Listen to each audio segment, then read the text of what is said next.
মহকুমা হাজং ছাত্ৰ সন্থাৰ উদ্যোগত আৰু জোনাই মহকুমাত বসবাস কৰা সমূহ হাজং ৰাইজৰ সহযোগত দ্বিতীয় বাৰ্ষিক জোনাই আঞ্চলিক হাজং ৰাষ্ট্ৰ পূজা আমি আজি আয়োজন কৰিছোঁ আৰু তাৰে আজি দ্বিতীয় দিন আৰু এই দ্বিতীয় দিনত আমি হাজংসকলৰ পৰম্পৰাগতভাৱে উদযাপন কৰি অহা বাস্তু নামৰ দেৱতাৰ আমি আজি পূজা কৰিছোঁ আৰু এই বাস্তু হৈছে হাজং জনজাতিসকলৰ এক আৰাধ্য দেৱতা আৰু এই দেৱতাক আমি প্ৰতি বছৰে বহাগ মাহৰ 22 তাৰিখে উদযাপন কৰোঁ আৰু এই উদযাপন কৰাৰ পাছত আমি এটা বিশ্বাস আমাৰ আছে যে এই পূজা যদি আমাৰ দেৱতাই সন্তুষ্ট হয় তেনেহ'লে হাজং ৰাইজৰ অপায় অমংগল দুখ দুৰ্গতি সকলো নাশ হৈ যায় বুলি আমাৰ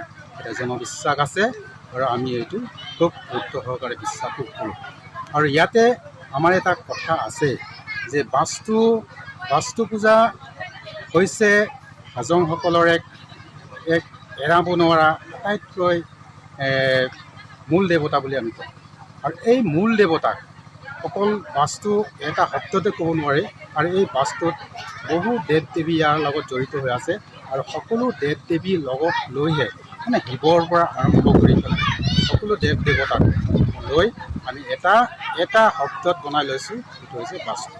এইটো বাস্তু কিন্তু এটা আমাৰ খুব কি কয় এইটো হাজং ৰাইজৰ এটা আৰাধ্য দেৱতা। এই আৰাধ্য দেৱতাই হৈছে হাজংসকলৰ সকলো দুখ দুৰ্গতি নাশিনী দেৱতা বুলি আমি বিশ্বাস কৰোঁ আৰু লগতে এতিয়া আমাৰ এই কাৰ্যসূচী আছে। এতিয়া মুকলি সভা অনুষ্ঠিত হ'ব। যোৱাকালি আমাৰ হাজং ছাত্ৰ সন্থাৰ এক্সটেণ্ডেড এক্সিকিউটিভ মিটিং হৈ গ'ল আৰু তাতে আমি নতুন পুৰণা কমিটি ভংগ কৰি নতুন কমিটিটো গঠন কৰিলোঁ। আজি দ্বিতীয় দিনৰ কাৰ্যসূচী আৰু এই কাৰ্যসূচীত আমাৰ আছে আজি কেইবাটাও কাৰ্যসূচী ইতিমধ্যে অতিক্ৰম কৰি গ'ল। তাৰে পুৱা 7 বজাত আমাৰ সামূহিক চাফাই ইতিমধ্যে শেষ হৈ গৈছে। পুৱা 8টা বজাত লঘু আহাৰ শেষ হ'ল। তাৰপৰা পুৱা 9 বজাত বাস্তু পূজা আৰম্ভ হৈছে আৰু পুৱা 11টা বজাত হাজং কৃষ্টি প্ৰদৰ্শনী ইতিমধ্যে শেষ হৈ গৈছে।